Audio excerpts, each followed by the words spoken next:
राज्यातून एनए संकल्पना आता हद्दपार होणार आहे, कारण एनए साठी आता परवानगी घेण्याची गरज लागणार नाहीये। केवळ वर्ग 2च्या जमिनींसाठीच जिल्हाधिकारी यांच्याकडे एनए साठी परवानगी घ्यावी लागणार आहे। मात्र या व्यतिरिक्त दुसऱ्या जमिनींसाठी एनएची गरज नाही, यामुळे एनए साठी होणारी पिळवणूक यापुढे थांबणार आहे। ज्यांना एनएची आवश्यकता पूर्वी होती अशा कोणत्याही जमिनीसाठी आता एनए या सदराखाली परवानगी मागण्याची आवश्यकता राहणार नाही। कारण डीपी प्लॅनमध्ये आणि प्रपोज डीपी प्लॅनमध्ये बिगर शेती अशा स्वरूपाचं एक रिझर्वेशन ठेवलेलंच असतं। रिझर्वेशनपेक्षा त्याला त्या ठिकाणी बिगर शेती असं त्याच्या ठिकाणी एक विभाग राखूनच ठेवलेला असतो आणि त्या बिगर शेतीमध्ये जो काही प्लॅन टाकत असेल तर तो बिगर शेतीसाठीच असल्यामुळे रिझर्वेशनच बिगर शेतीतलं असल्यामुळे त्या ठिकाणी त्याला नव्यानं परवानगी मागायची आवश्यकता असू नये।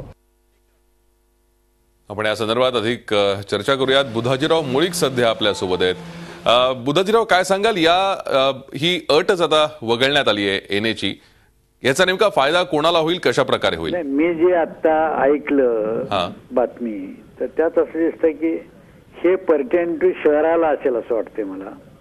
शहरामध्ये ज्या जमिनी या एनए आहेत, मुंबई असेल, पुणे असेल, ज्या काही एनए असतील तर त्या म्हणजे नाही ज्या ऍग्रिकल्चरच्या आहेत त्या एनए करायला परवानगी लागायची कलेक्टरची आणि त्या परवानगीमध्ये बऱ्याचशा कागदपत्राचा रिक्वायरमेंट किंवा भ्रष्टाचाराच्या तक्रारी बऱ्याच होत्या।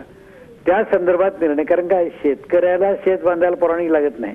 रानात जर माझ्या मला बांधायचं झालं तर मला काही परवानगी लागत नाही कुणाची, शेती उद्योगाला ठरलेलं आहे ते। पण हे शहराची संदर्भात आहे असं माझं एक म्हणणं आहे। आता ते असं आहे की जर भ्रष्टाचार कमी व्हावा म्हणून केलं असलं तर चांगलं पाऊल आहे।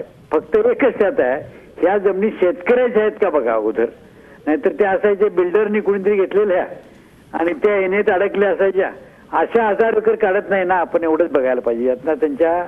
याच्यातनं मला क्लिअर झालेलं नाही त्यांना एक्झॅक्टली कशाकरता केलेलं आहे।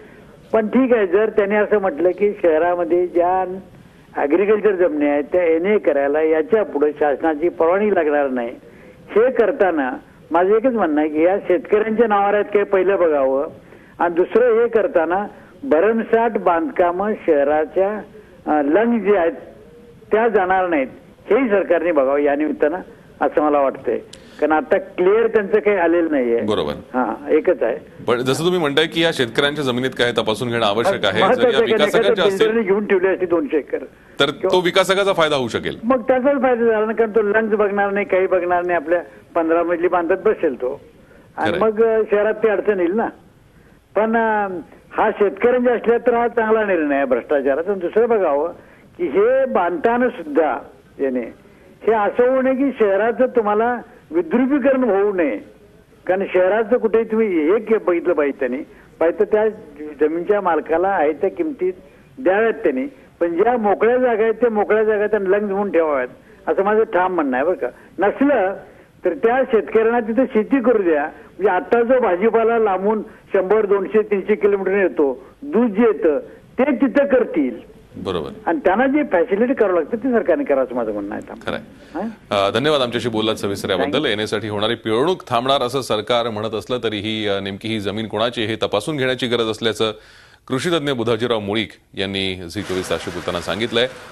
जर यातून भ्रष्टाचार थांबणार असेल तर ही स्वागतार्ह बाब आहे, मात्र जर यातून शहराचं विद्रुपीकरण वाढणार असेल तर मात्र याचा विचार पुन्हा एकदा सरकारने करायला हवा।